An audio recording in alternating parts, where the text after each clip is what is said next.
صحنه هنر میخونیم بلبل خوش صدای صحنه تاجیک، هنرمند جوان اما با استعداد، هنرمند که صدای شیرین و فارم و دلانگیز و دلاشوب دارد، هنرمند که تاجیکانه عارفانه میخواند. اومدجانی برهان، مرحمت. ای اومدجانی برهان، بیا برای آواز خود از جان بزن در طرف خانه امان جان چهچه و آوازت اهل نشست شوند قربان. امید برهان از با بهترین سرود و ترانه ها در خدمت یک و یکی شما. مرحبا. به نام خداوند بخشنده و مهربان، اول از نام خودم، از نام کلی صنعتکاران، از نام رکای شهریار جان شب نازنین به روز تویش تبریک و تهنیت میگم. بگذار سال دیگر در توی فرزنداتان خدمت کنیم. زنده باشین. سرودهای ما تنها برای شب بچه توی بارد باشد.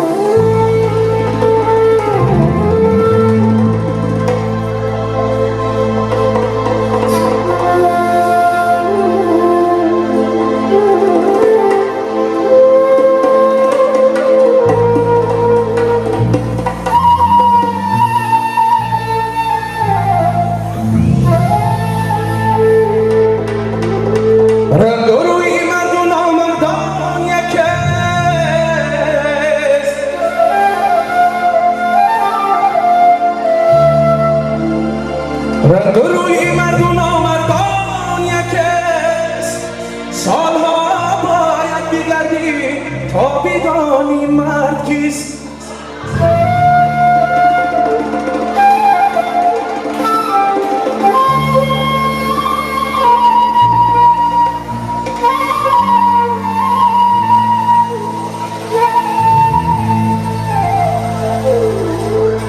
ای که جویی نشه از نامی من،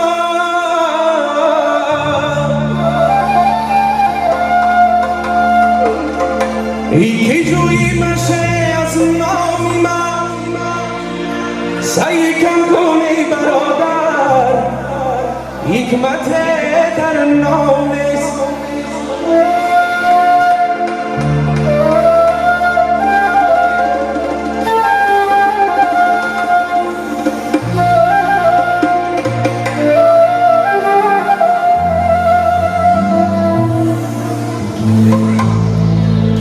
سعی کم کنی برادر حکمت در نام است.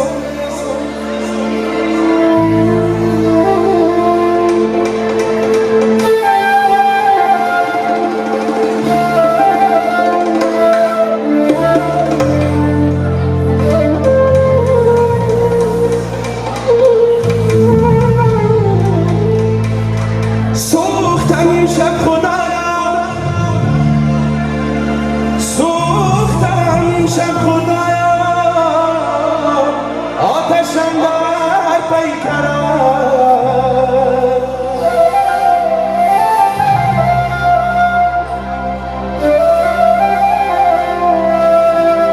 اندرونی جان و قلب هم بروی بیسترم.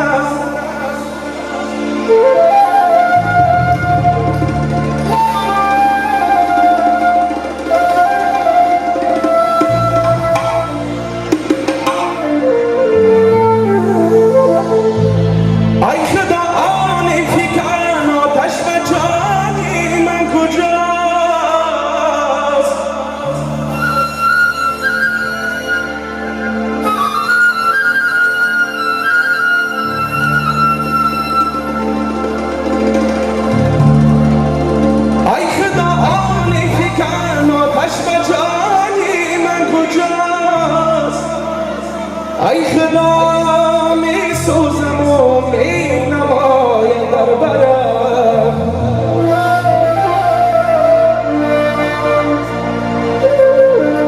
ای خدا می سوزم و می نمایم در برم. یا برم رسول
زنده باشین، سلامت باشین، سرخیرت سایت ما بار دیگر توی بارد باشن.